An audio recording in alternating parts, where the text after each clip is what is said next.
Assalamualaikum warahmatullahi wabarakatuh. Perkenalkan, nama saya Naila Irba Wibawa. Saya berasal dari Prodi Sarjana Terapan Gizi dan Dietetika dengan NIM 032.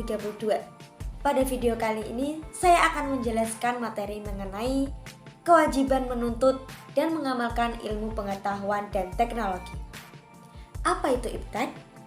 Iptek adalah ilmu yang mempelajari perkembangan teknologi berdasarkan ilmu pengetahuan.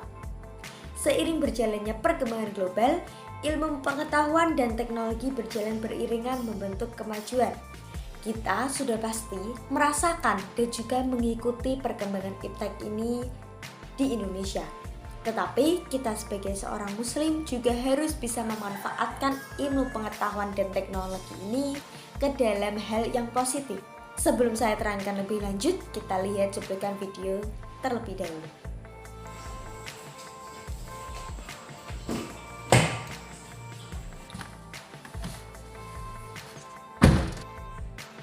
Sembari aku menunggu, aku coba buka aplikasi Al-Quran digital deh.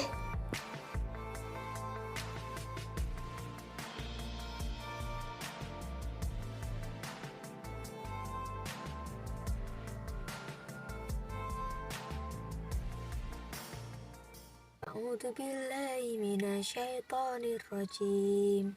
Bismillahirrahmanirrahim. Alif lam mim. Zalikal kitabu la raiba fihi hudal lil muttaqin alladzina yu'minuna bil ghaibi wa yuqimunas sholata wa mimma razaqnahum yunfiqun. وَالَّذِينَ يُؤْمِنُونَ بِمَا أُنْزِلَ إِلَيْكَ وَمَا أُنْزِلَ مِنْ قَبْلِكَ وَبِالْآخِرَةِ هُمْ يُوقِنُونَ. Nah, dari video yang telah kita lihat secara seksama, kita bisa menyimpulkan bahwa dengan adanya kemajuan iptek, kita bisa memanfaatkan dan juga mengamalkan perkembangan iptek ini untuk tetap berada dekat kepada Allah Subhanahu wa Ta'ala. Dengan adanya kemajuan iptek, tidak hanya selalu membawa hal yang positif, tetapi ada juga hal yang negatif, dan kita harus selalu pandai dalam memilah-milah hal positif dan juga hal yang negatif. Contoh dari hal positif yang telah dibawa dari kemajuan iptek yaitu dengan adanya Al-Quran digital.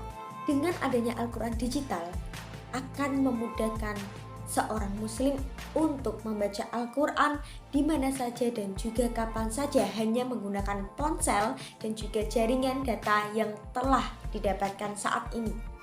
Kita sebagai seorang muslim tidak perlu untuk membawa Al-Quran dalam bentuk cetakan karena kita sudah mempunyainya secara ringkas dan efisien di dalam ponsel yang kita bawa kemana-mana.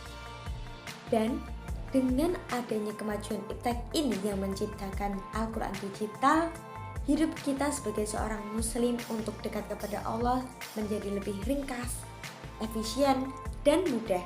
Selain membaca Al-Quran melalui Al-Quran digital, kita juga bisa memanfaatkan kemajuan iptek ini dengan hal positif lainnya. Misalkan kita membaca artikel-artikel mengenai keagamaan, kita membaca berita yang sangat bermanfaat bagi kita bisa mendengarkan surat-surat yang ada di Al-Quran secara verbal melalui kanal-kanal YouTube dan juga platform lainnya, serta kita juga bisa memanfaatkan kemajuan iptek ini di dalam hal yang positif lainnya. Demikian yang bisa saya sampaikan mengenai contoh implementasi dari pengamalan dan juga pemanfaatan iptek yang ada di Indonesia. Saya akhiri, wassalamualaikum warahmatullahi wabarakatuh.